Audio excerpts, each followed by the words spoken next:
dari awal lagi. Ya, ayo Oke. 1, 2. cek cek. Yuk. Ya, Oke. Enggak. yuk. Ini kalau teman-teman yang lain bisa lihat di belakang kita tuh banyak banget. Banyak ya. Banyak banget. Soalnya kita kedatangan second dari Jiwa-Jiwa Jiwa-Jiwa Records. Records ya. Mantap sekali. Tepuk tangan boleh. Coba Oke. applause mungkin. Oke. Banyak kan, banyak orang ya. Banyak tuh. Kalian bisa dengerin nanti. Banyak banget. Dan fun fact, Second ke Indo bukan Dia bukan turis, turis ya. tapi mudik dia. Mudik. Betul dia ya? mudik. Benar, benar. Dan mudik. Dia tuh menjalankan suatu misi ya. Ya, ada proyek dokumenter ya Betul. bersama Jadi, timnya dari Belanda. Dari Belanda. Dan kebetulan mampir ke Bandung, nggak ada salahnya kita ajak buat ngobrol-ngobrol di Malaria. Betul. Di Tones ya. Tons number 6 lagi-lagi ya. Terima kasih Tons number 6. Terima kasih Tones. Dan juga tim Norm tentunya ya Oh iya dong, yang sudah sigap ya. merealisasikan Malaria spesial akhir tahun bersama Sekan. Aku suka banget ini set yang sekarang tuh proper banget gak? Ya walaupun bikin Proper. kita sedikit grogi ya, Oh iya tentu. tapi Ya, nggak apa-apa, ini nggak apa. challenge buat kita juga. Betul. Semoga kita bisa menaklukkan malaria kali ini. Oke. Oke, mungkin sebelumnya kita tidak mahir bahasa Inggris ya. Sekan dengan sukarela mau berbicara bahasa Indonesia di Nah, podcast kali ini. betul ya. Oke. Jadi kalau ada salah-salah dikit, nanti kita saling koreksi aja, oke? Oke, tapi kita nanti mix aja. Mix aja, Bahasa oke. di mix aja. Which is gitu, oke? Oke. Gampang. Mungkin pertanyaan paling mendasar ya, karena aku tahu Sekan dari Jiwa-Jiwa Records juga ya. Aku juga tahu lagu Licik juga kebetulan dari YouTube-nya Sekan dari Jiwa-Jiwa. Oh iya? Ya, aku pertama kali dengar dan ternyata lagunya enak. Aku cari kasetnya dan ternyata tiba-tiba Sekan ngerilis ulang vinilnya juga kan ya, Iya. dalam bentuk vinil. Nah, kalau aku penasaran sih, maksudnya motivasi dan apa ya, motivasi atau alasan Sekan bikin Jiwa-Jiwa Records selain buat ngembangin lagu-lagu Indonesia atau memperkenalkan lagu-lagu Indonesia lama terhadap dunia tentunya. Apa selain motivasi itu gitu, selain ingin memperkenalkan, dan ternyata Sekan juga kan ada turunan dari nenek moyangnya orang Indonesia juga. Benar. Nah, selain dari dua alasan itu, apa alasan Sekan sendiri ingin membuat dari Jiwa-Jiwa Records?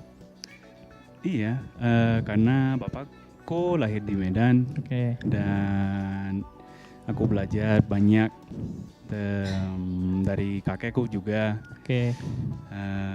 dari budaya Indonesia. Dan iya, selalu di Belanda aku merasa beda. Aku merasa orang Indonesia juga di sana. Yeah. Tapi aku mengerti kalau di sini aku boleh juga. Tapi mengerti budaya Indonesia juga. Oke.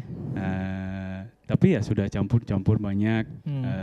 Keluargaku ada darah Thailand, ada darah Portugal, darah Aceh, darah Jawa. Oke. Banyak. Banyak ya. Oke. Karena muka gini ya. Case-nya doang ya. Iya, Case-nya doang. Oke. iya. Iya, dan untukku ya aku merasa senang dengan budaya Indonesia dan Oke. mau belajar budaya through musik. Oke. Dan awal tahun 2016 2016 ya. iya, aku pikir oke, mau mau awal label tapi belum, ya mungkin di SMA sudah pikir High school. ya mau oke. mau bikin label tapi belum tahu apa ya. Apa? Oke. Iya. Dan ya 2016 16. ya aku mikir oke, mungkin pertama kali pergi pulang kampung Oke. tahun itu juga, dan merasa oke, mungkin perlu cari musiknya di sana. Dan waktu itu suka banyak disco, funk, Oke. dan aku kenal Munir, Munir Midnight ya. Runners Oke. di Reddit. Oke. Cari-cari di Google dan di page 3 atau 4 aku cari ada postnya dari Munir. Dan dia rilisan lupa Nusantara Disco Edits. Oke ya. Iya. Nusantara Tropical. Iya, Oke. Nusantara Tropical ya. Dan aku cek sama dia, lagu-lagunya dari mana, dari siapa artisnya. Ya. Dan ya, pertama kali ke Bandung, kita ya ngobrol dan santai bersama, tinggal di rumah dia dan belajar banyak dari dia. Iya, gitu sih. Jadi berarti trigger atau motivasi alasan awalnya bikin jiwa-jiwa karena merasa tertarik sama budaya Indonesia, terutama musik ya. Dan pertama kali tahu lagu-lagu Indonesia dari kompilasi Edith Munir yang Midnight Runner Tropical itu. Iya. Lalu pulang kampung ke Indonesia pertama, lalu berjumpa sama Munir.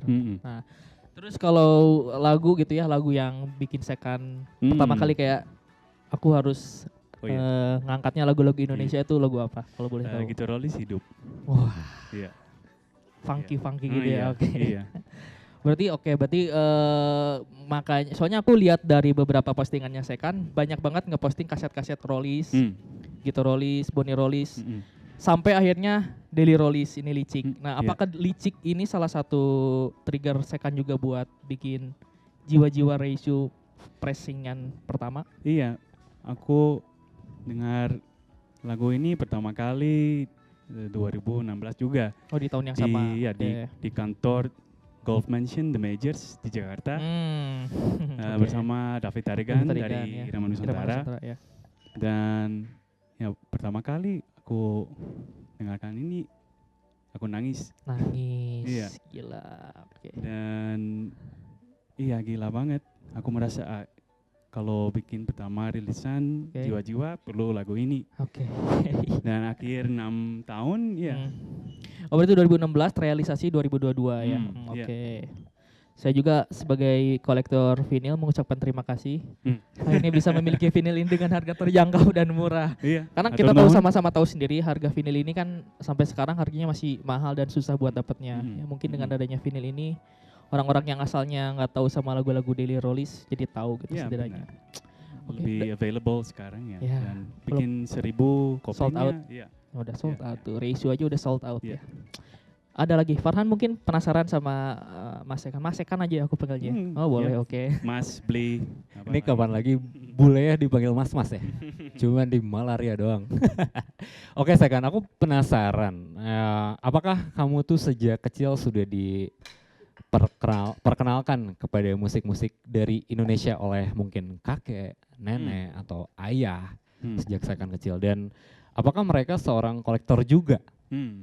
Iya. Kakek kolektor juga dikit, tapi cari keroncong, masih juga banyak diaspora bikin musik di Belanda, tapi orang Indonesia campur, tinggal di Belanda juga. Ya keroncong, Hawaii juga. Tahu musiknya Hawaii mungkin ya, yang tua ya, steel gitar gitu. Ya lagu Ruang Tamu ya mungkin gitu sih. Oke. Ya, dan bapakku suka musiknya jazz fusion, ibu Motown, lebih soulful ya. Ya dan kalau cari musiknya untuk jiwa-jiwa ya cari soulful juga. Ya.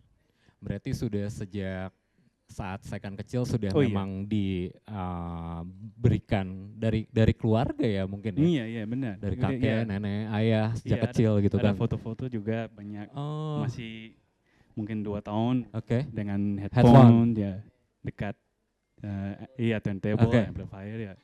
Dan pada akhirnya bagaimana Second sendiri melihat musik disco, boogie, funk, soul, rock, dan folk dari Indonesia? Apakah itu yang menjadi trigger awal Second menyukai atau mencintai musik-musik Indonesian rare mungkin? Untukku ya suka terlalu banyak musiknya, susah. Iya sih. Karena aku kerja juga di toko vinil, toko plat di Belanda, di Amsterdam, Bershower, dan belajar banyak musik lagi di sana juga, rock dan ambient, techno, reggae, dan influence juga untuk cari musiknya untuk jiwa-jiwa, disco aja, funk aja, tapi cari lagu rakyat juga. Ngobrol-ngobrol tadi terkait Sekan kan bekerja di sebuah record store juga di Belanda. Tentu sudah cukup sedikit banyak tahu tentang cara digging gitu ya, digging music dari berbagai negara, dari berbagai genre. Nah kalau buat di Indonesia sendiri, menurut saya kan kesulitannya tuh apa? Karena mengingat kita tahu sendiri di Indonesia tuh vinyl tanpa cover, iya. banyak kaset yang terkadang isi sama covernya beda. Nah kalau menurut saya kan sendiri di awal-awal ketika digging lagu-lagu atau rilisan fisik Indonesia untuk Jiwa-Jiwa Records tuh hal yang paling ingat atau paling memorable ketika digging Indonesia tuh apa? Mungkin karena aku sudah mengerti gimana diggingnya, perlu cari produsernya dan belajar ciptaan itu produsernya dan ya pertama kali digging di Indonesia untukku di Blok M Basement. Blok M, 2016 itu berarti ya? Iya benar. Dan pertama toko dengan Ridwan Jadul. Sekarang sudah tutup. Dan ya aku pergi ke dia dan bilang ada YouTube dari Gitarolis hidup. Aku bilang aku cari musiknya sama ini. Dan Aben datang juga. Ada banyak. Semua taruh banyak plat-plat bisa dengarkan semua. Iya. Dan kalau dulu pusing. nggak tahu ada banyak begitu. Aku pikir mungkin pasti ada sedikit sama hidup dari Gitarolis, tapi nggak tahu ada banyak gitu. Banyak lagu-lagu sejenis ya. Dan ya dari sana aku belajar musik. Labelnya Musika, Remako, Bartje van Houten, Faris RM, belajar semua ciptaan dan artisnya. Judulnya juga ya kadang. Iya. Dan dulu aku fokusnya untuk Piringan Hitam. Dan setelah cari mungkin untuk 4 tahun aja cari kaset juga. Selama 4 tahun. Iya. Dulu cari kaset juga tapi nggak fokus. Ya pertama kali aku beli Hari Rusli. Yang album apa itu? Iya, Titik Api, Gadis Plastik. Kenarok. Dengan bunga apa namanya? Yang ungu dengan bunga. Karisma. Karisma. Volume 1 itu. Iya. Wah, itu bagus, Bang. Berarti secara tidak langsung hal yang paling bikin Sekan memorable digging vinyl Indo tuh nebak-nebak tadi ya. Nebak kayak penciptanya siapa, lagunya kayak gimana. Terus kayak dari Sekan yang nggak tahu ini vinyl apa, tapi Sekan bisa cari tahu lagu enaknya tuh dari penciptanya siapa, terus music directornya siapa, sama judul lagunya apa. Berarti sama sih sebetulnya. Soalnya aku pun sendiri awal-awal digging lagu-lagu Indonesia yang kita nggak tahu lagunya siapa dan bagaimana tuh dari penciptanya. Iya. Biasanya kan kalau lagunya penciptaan Faris RM tuh kurang lebih minimal funky jazz dikit lah gitu. Berarti kurang lebih sama ya. Cara treatment kita mencari lagu-lagu Indonesia gitu ya, khususnya vinyl gitu ya. Nah kalau dari kaset sendiri itu sama nggak si treatmentnya cari triknya? Kalau aku sendiri tuh kalau kaset lebih lihat covernya. Iya sama. Iya sama. Karena di kaset ada banyak dan susah ya. Susah. Kalau mungkin 80-an pikir mungkin ada yang slow jam atau boogie, city pop, coba dan murah juga. Dan sekarang lumayan mahal, harganya naik, tapi masih aman. Masih aman. Berarti secara garis besar kita sama memiliki kesamaan dalam digging rilisan fisik Indonesia. Berarti ya kalau dari kaset dari covernya. Kalau dari plat tadi kita meraba-raba dari pencipta dan music directornya. Sepakat. Ya. Nah dari Farhan, gimana nih Farhan? Kayak menyangkut copyright juga ya tadi ya. Nih, dalam wawancara dengan Vice Indonesia waktu itu disebutkan kalau proses pengurusan hak cipta atau copyright di Indonesia cukup sulit. Apakah saat ini masih menurut saya kan, dan bagaimana jiwa-jiwa records mensiasatinya, how you can handle it with that? Iya, sabar. Iya, harus sabar dan sabar juga. Karena ya di sini budayanya perlu merasa senang ya. Betul, iya. betul. Dan kalau nggak senang cari uang aja, nggak mau kerja bersama. Dan banyak orang luar negeri, iya, business minded, dan nggak mengerti budaya juga. Dan ya untukku, aku ada sabar karena aku mau bikin produk yang paling bagus ya. Untukku, tapi untuk artisnya juga. Karena mungkin waktu itu juga banyak salah dengan labelnya. Dan ya aku cari songwriter, dan David Tarekan bantuku banyak sekali juga dengan bikin meeting bersama Om Hari Sabar, rest in peace. Dan iya, kita pergi ke rumah dia dan nongkrong, makan bersama istri dia, anak dia, dan iya ada merasa senang semua, ada trust. Iya, apresiasi. Aku mengerti bagaimana perlu ya. Iya. Ya itu apa namanya, number one, it's the most important things for me. Dan ya itu namanya jiwa-jiwa itu juga karena aku nggak bisa bikin rilisan gitu sendiri, perlu bantu dari banyak teman, dan banyak teman aku belajar banyak dari teman-teman sini juga, darimu, dari ya, dan ya nama jiwa-jiwa juga dari ide itu.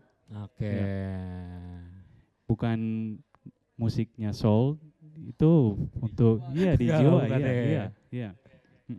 Nah, jadi ini itu sebenarnya untuk berbicara soal copyright atau license ya, hak cipta itu memang agak susah-susah gampang juga.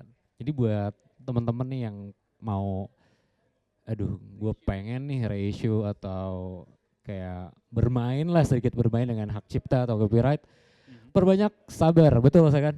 Iya. Perbanyak sabar. Iya. Perbanyak sabar. Perbanyak sabar. Nanti dari sabar itu bakal membuahkan hasil lah yang maksimal ya, kayak gitu. Ya mungkin belum waktunya untuk lagu itu. Sabar aja. Iya, sabar. Karena Sekan aja reissue satu lagu butuh 6 tahun ya Sekan ya. Iya benar. Ya, bagi satu album. Karena ya kita tahu sendiri di Indonesia kan nggak kayak di negara-negara yang udah maju gitu ya terhadap copyright, terus terhadap kayak license juga. Banyak juga records label yang udah mati juga kan di Indonesia. Iya. Penciptanya yang udah nggak tahu siapa. Terus nama penciptanya kadang bingung juga kita kan, Agus. Iya.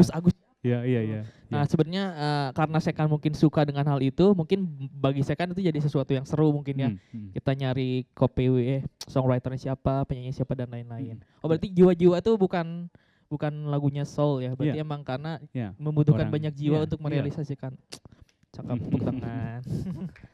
Oke, terbukti berarti sudah terpecahkan berarti jiwa-jiwa berasal dari jiwa-jiwa manusia yang membantu Sekan. Nah berarti kalau kita bicara tadi kan, dari tadi kita banyak bicara tentang musik ya. Mungkin kita berbicara tentang habit yang ada di Belanda ya. Oh iya. Kita ngobrolin tentang diaspora nih. Nah kalau cek. Nah kalau misalkan cerita tentang bagaimana gitu para diaspora Indonesia sama kaum Indo-Eropa dapat menemukan komunitasnya di Belanda. Iya. Nah terus contohnya seperti yang udah saya lakukan dengan Cafe Warung Pas dan tentunya sama Jiwa-Jiwa Bar. Itu bagaimana cara saya merich kaum diaspora sama komunitas Eropa Indo buat gabung jadi satu di satu area dan berkumpul bersama gitu. Iya benar. Gimana ceritanya bisa menggabungkan mereka? Ya ownernya Petra Murwek dari Yogyakarta, lahir di sana, tinggal di sana sampai umur 18 tahun. Dan dia campur juga tapi lahir di sini. Mengerti budaya Indonesia lebih bagus. Lebih tahu ya. Lebih tahu. Dan ya dia bilang, oh mungkin kamu mau bantu dengan musiknya di sana, bisa bikin acara. Dan iya, aku invite teman-teman orang diaspora juga ke sana untuk main-main DJ aja atau nongkrong gitu ya. Iya, nongkrong itu. Dan Audi dia diaspora tinggal di Seattle di Amerika, tapi kadang-kadang dia di Amsterdam juga, main di sana juga. Dan kalau kamu boleh ke Amsterdam juga bisa tahun main depan aku ya ke sana ya. Nanti aku cari dulu tiketnya. Dan ya dan ya mau bikin kumpul untuk teman yang ada di sana gitu ya. Dan ya aku bisa fasilitasi ya. Iya masih bicara bahasa Indonesia di sana bersama teman di dapur. Kadang-kadang aku bantu di dapur potong-potong dikit dan iya untukku itu musical outlet.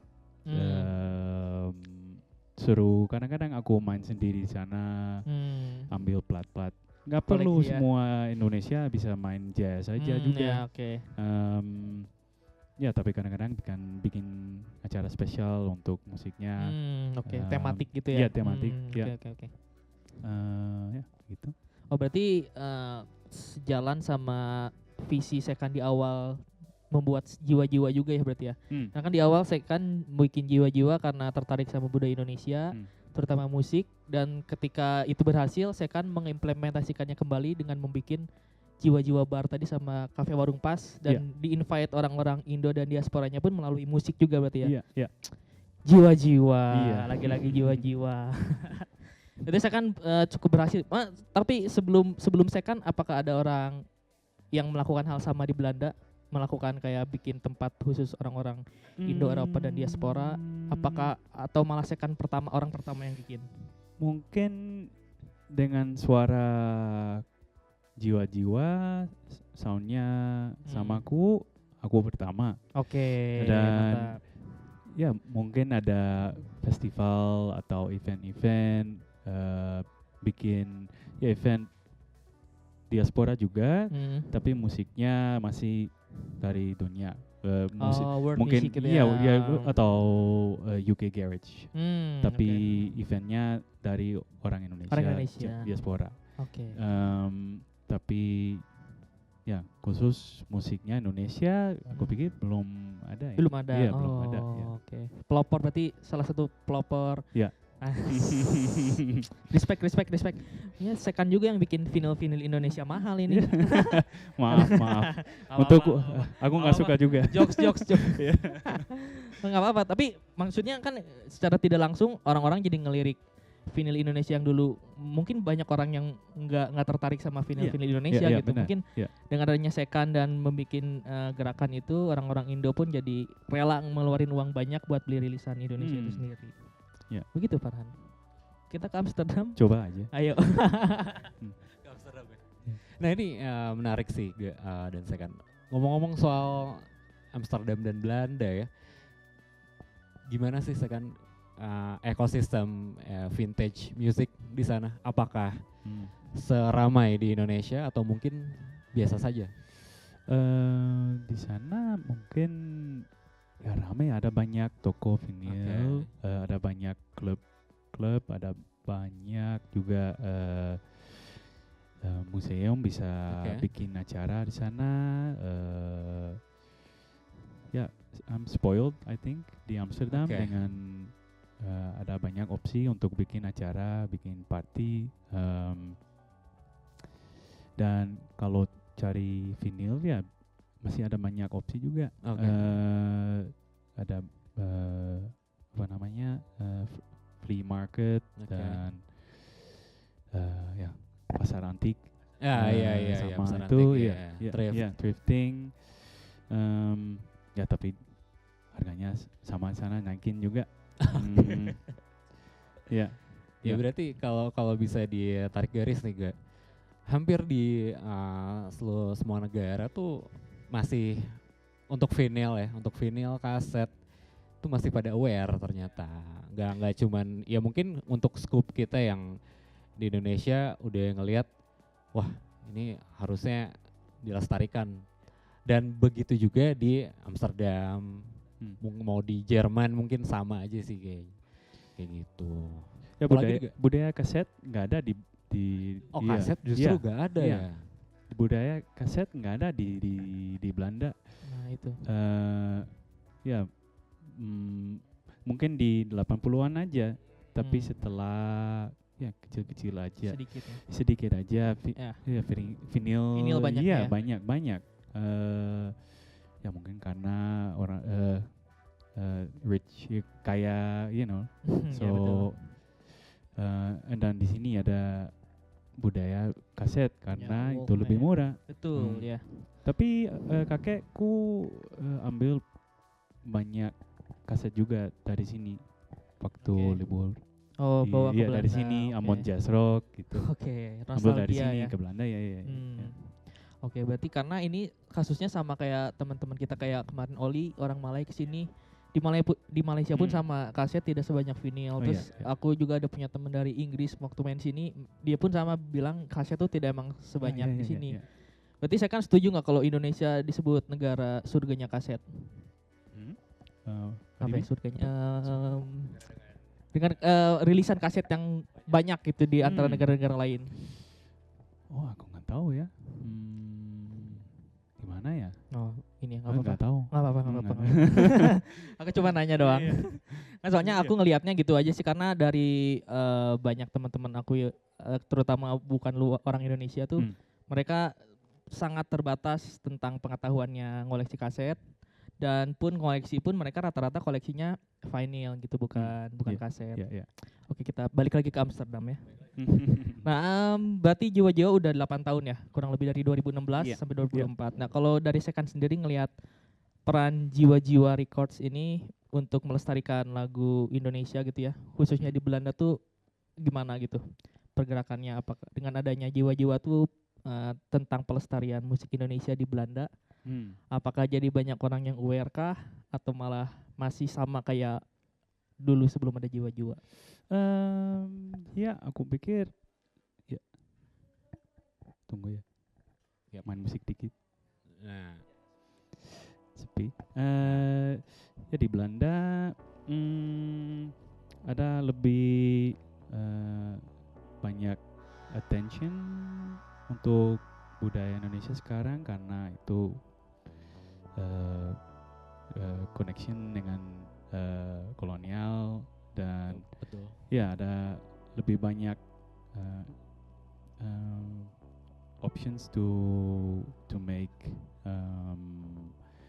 projects like buku atau dokumenter, dan itu bantu dengan making it more available and gitu ya. Oke. Dari jiwa-jiwa records sendiri nih,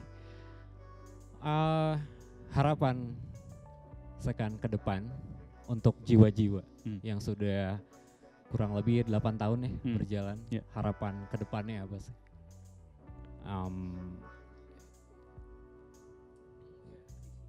Visi jangka panjang. Plan, sorry. Iya. Oh, nggak tahu, susah ya. Aku orang pelan-pelan juga, santai. Aku ada visi juga, tapi ya kemarin aku bilang ke Yogi juga. Aku merasa banyak inspirasi kalau aku di sini. Dan ya tulis ide di HP dan mungkin setelah 6 bulan aku baca lagi, mungkin bisa bikin proyek dari ini. Oke. Dan ya mungkin perlu sedikit lebih lagi visi, tapi aku kerjaan begitu. Berarti saya kan tipikal orang yang tulis sesuatu dulu, observasi sesuatu dulu, nanti observasi yang udah saya kan lakukan, baru kebayang bakal bikin apa. Oke, santai. Sama kita sama kok. Sama. Aman aja. Oke, berarti ya itu tadi secara proses kreatif juga tadi udah dijelasin sama Sekan. Berarti kurang lebih Sekan banyak nulis-nulis dulu apa yang Sekan temuin ya, berarti ya. Nanti dari apa yang Sekan temuin, baru coba Sekan bikin visi ke depannya mau bikin apa. Betul. Iya. Ya, oke. Iya. Oke.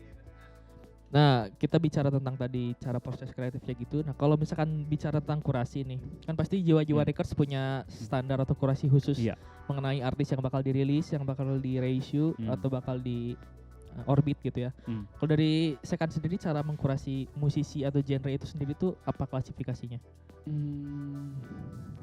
Kupingku. Wah, personal ya. Personal, lagu kamu masuk kuping Sekan ya udah nggak bisa. Nanti aku sekali bawa ini. Berarti secara taste pribadi berarti. Iya. Benar. Ya.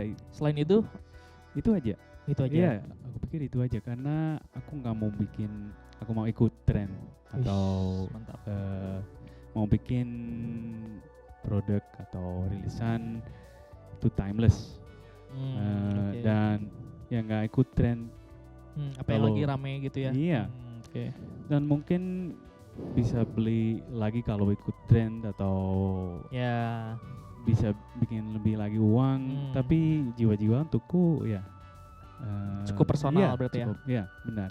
Berarti jiwa-jiwa kurang lebih merilis apa yang menurut Sekan enak dan emang layak buat dirilis ulang berarti ya. Ini kan salah satunya ini rilisan pertama dari Sekan ya.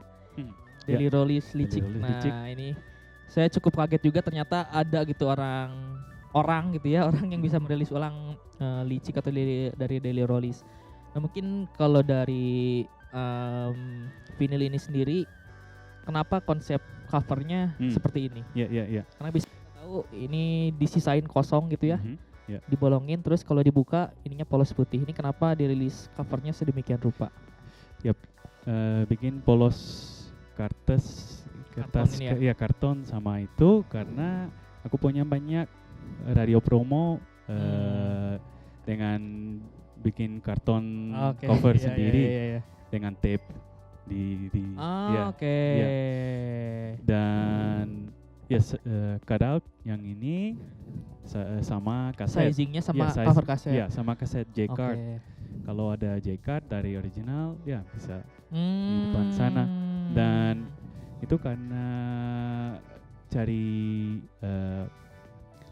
vinyl sini ada cover kaset di depan, ditempel di depan ditempel di depan, dan ya aku mau connect semua di rilisan ini pertama rilisan untuk jiwa-jiwa, dan aku merasa lagu ini Licik mungkin lagu terbaik dari Indonesia. Setuju, aku setuju. Dan ya perlu banyak konsep-konsep di semua di artwork, cover, liner notes semua.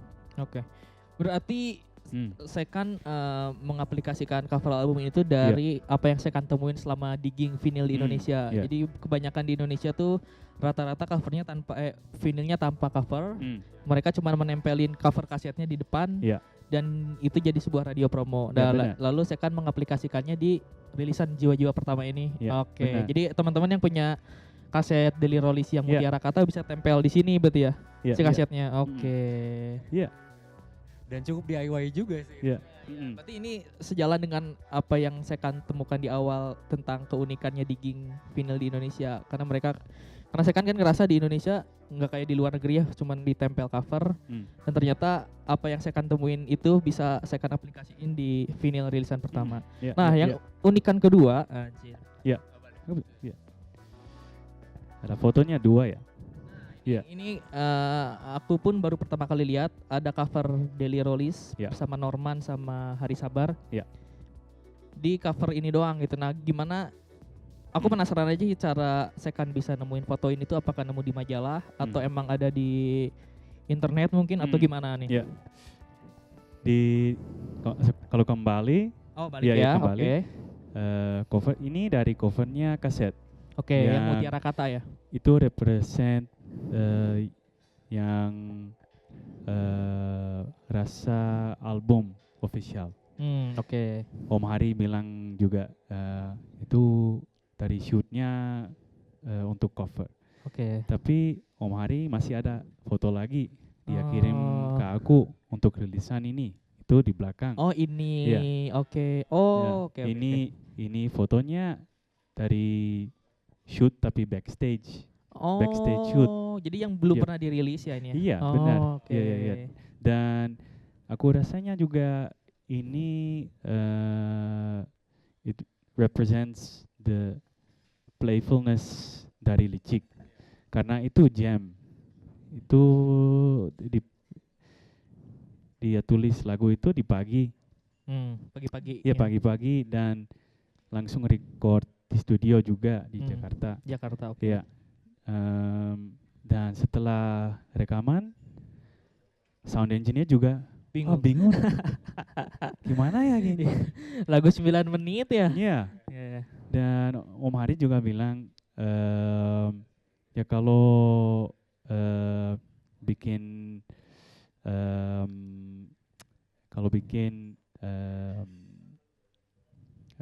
apa makanan sarapan, bubur. Kalau bikin bubur ganti air, ganti resepnya juga. Dan dia bikin ini dengan vocoder, tapi vocodernya belum pernah coba dan ya dia bingung juga. Oh jadi ini Hari Sabar pun first time dia nyobain take vokal pakai vocoder. Ini one take ya kalau nggak salah. Gila, lagu 9 menit one take dan bisa jadi.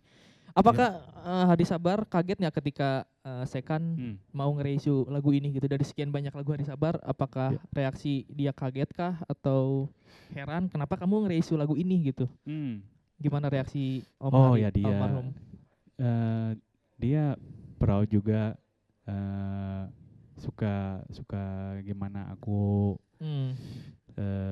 rilisan ini dan kerja bersama Dea juga, bikin versinya untuk B-side, main di sini. Lagu ini juga mungkin untuk bikin ini 2,5 tahun. 2,5 tahun ya. Masih ada banyak versi juga di hard drive dari dia. Boleh dikirim. Oke. Pernah temanku dari Australia main versinya di NTS Radio. Tapi aku cek, ini versi tua gimana ya? Dapat dari Dea. Dikasih Dea. Oke. Berarti versi Dea ini tuh banyak ininya, banyak aku versinya. Pikir mungkin hampir 10 versinya. 10 versi dengan vocoder semua tapi ya? Ya, dan solonya beda. Solonya beda. Solonya beda. Aku mau how do you say?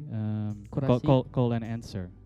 Aku mau call and answer di solo. Di solonya, oke. Berarti dari 10 versi Dea yang milih Sekan berarti?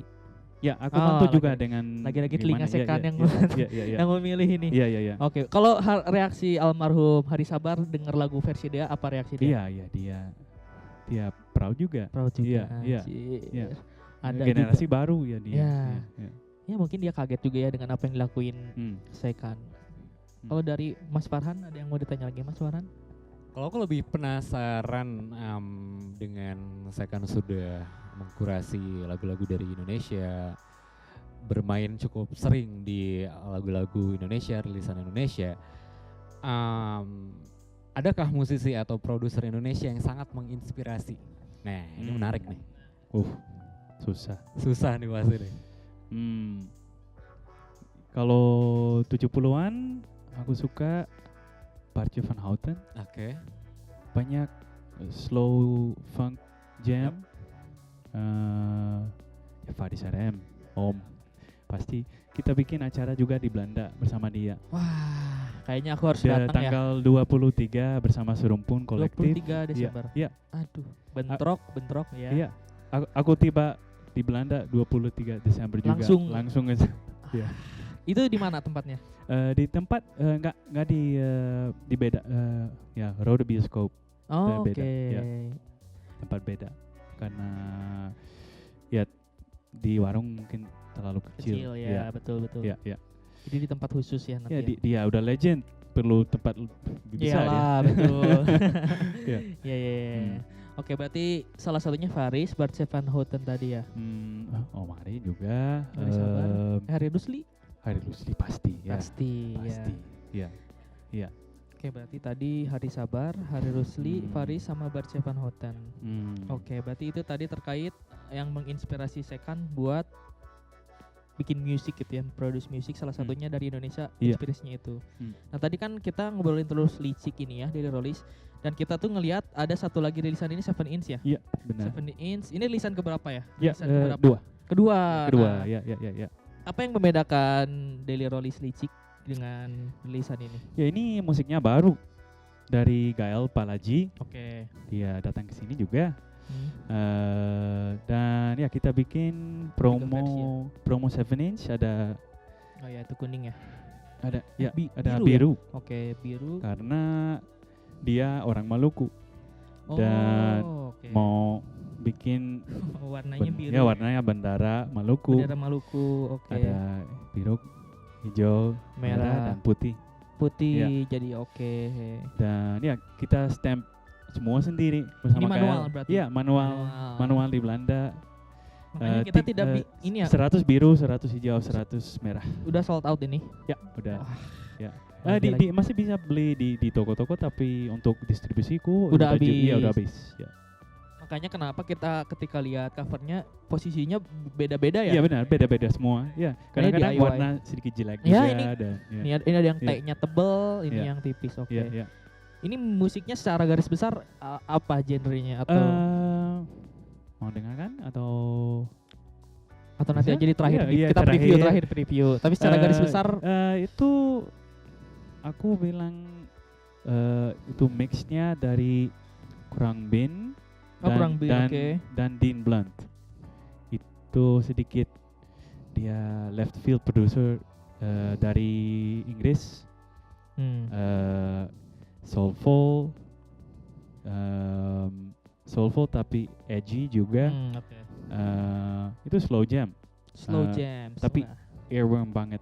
Kalau dengarkan sekali mau terus. Iya, putar-putar. Ya. Berarti ini walaupun 7 inch tapi berbahaya ya. Mungkin satu lagi aku penasaran. Ini kenapa dirilisnya 12 inch buat yang Hari Sabar ini? Dirilis vinilnya 12 inch, kenapa nggak 7 inch atau 10 inch?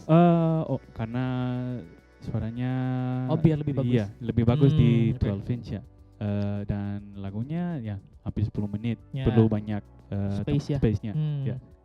Dan bikin 45 RPM juga karena suaranya lebih tebal ya. Iya. Okay. Terjawab juga berarti alasan kenapa covernya kayak gitu dan kenapa second rilisnya 12 inch. Terima kasih. Saya penasaran soalnya dari waktu itu kenapa rilisnya terjawab juga ya. Nah, mungkin dari tadi kita sudah banyak ngobrolin musik ya. Mungkin di terakhir tentang musik buat second pribadi sendiri berapa ya? Dua rilisan Indonesia yang sampai sekarang masih second cari, 2 kaset sama 2 vinil. Wah. Dan belum dapat. Belum dapat. Siapa tahu aku punya gitu. Iya. Bisa dijual. Belum dapat. Wah, susah. Apa yang masih kebayang di kepala kayak aku harus dapat kaset atau vinil itu? Ya, aku belum ada Mutiara Kata. Belum Licik. ada. Iya. Ada sih. Iya, ada sih. Iya. Oke. Ya, belum ada itu masih cari Licik di kaset, belum ada. Masih mau. Malah yang rilis albumnya kamu belum punya ya? Iya. Oke, terus apa lagi kalau kaset? Kasetnya so far itu ya. Mungkin Hari Rusli live bisa yang ITB itu ya. Iya aku pikir dapat di Pasar Baru. Oh iya, pasar seni. Oh, pasar seni. Pasar seni ITB. Iya. Cuaca buruk Iya. yang warna yang tulisan tangan ya. Iya. Wah, seru. Jadi buat teman-teman kolektor yang punya 2 kaset itu ya, Hari Rusli sama Deli Rollies Mutiara Kata, bisa hubungi Sekan ya. Iya. Ini harganya ya yang murah ya harganya ya. Iya. Iya, jangan mahal-mahal. Kalau vinil apa? 2 vinil. Hari Dea, udah punya Hari Dea. Aku suka Kelinci Disco. Oh, karena The Steps ya. Iya, The Steps. Sudah ada Marini dan The Steps dengan Demam Disco, tapi ya. Marini, tapi ada John Phillips juga ya. John Phillips ada ya. Kelinci Disco. Iya, suka Kelinci Disco dari John Phillips. Karena anakku ada apa namanya kelinci peliharaan. Mainan untuk tidur ada ya kelinci. Oh, jadi bantal buat tidur. Benar, gambarnya kelinci. Iya. Kelinci Disco. Iya. Oke. Suka kelinci dan lagu ya bagus banget juga. Lucu ya lagunya. Disco lucu. Satu lagi. Waduh. Hari Dea sudah punya kamu Hari Dea? Ya. Udah ya. Oh, udah punya itu ya.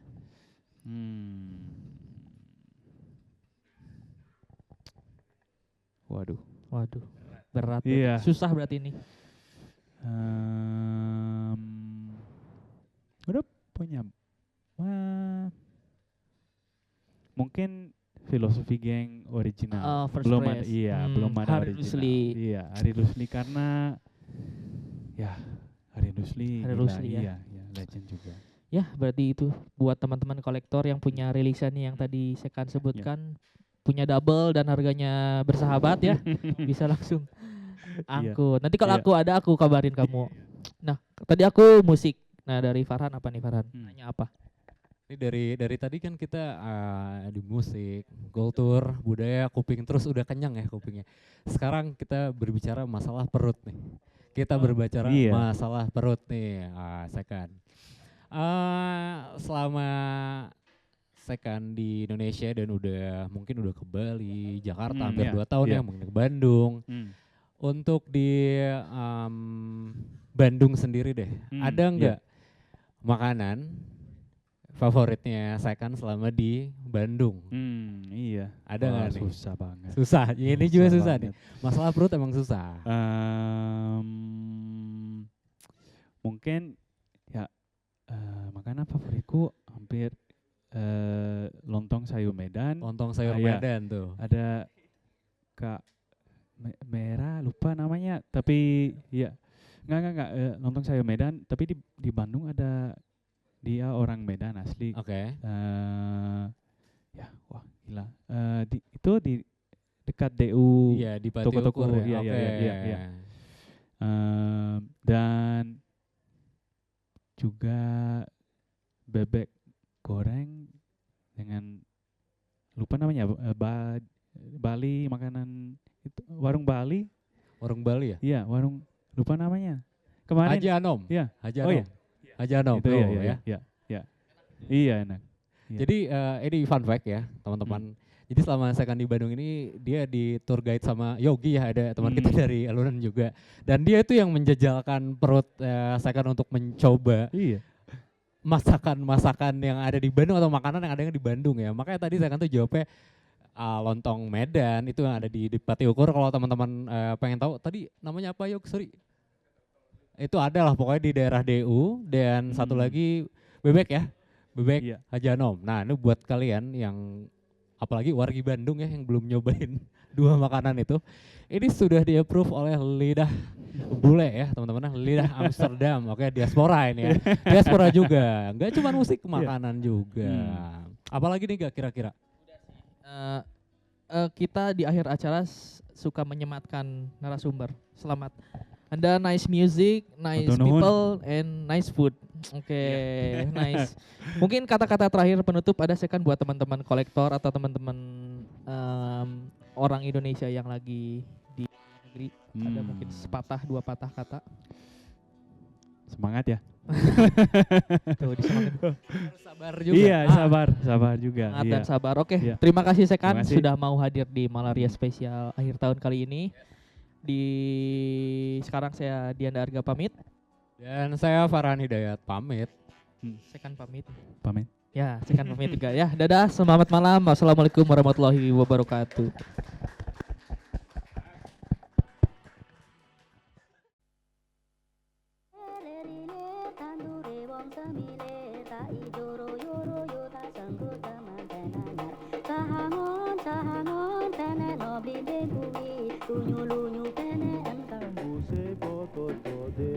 Pupung cembar kalangane, pupung gede rembulane.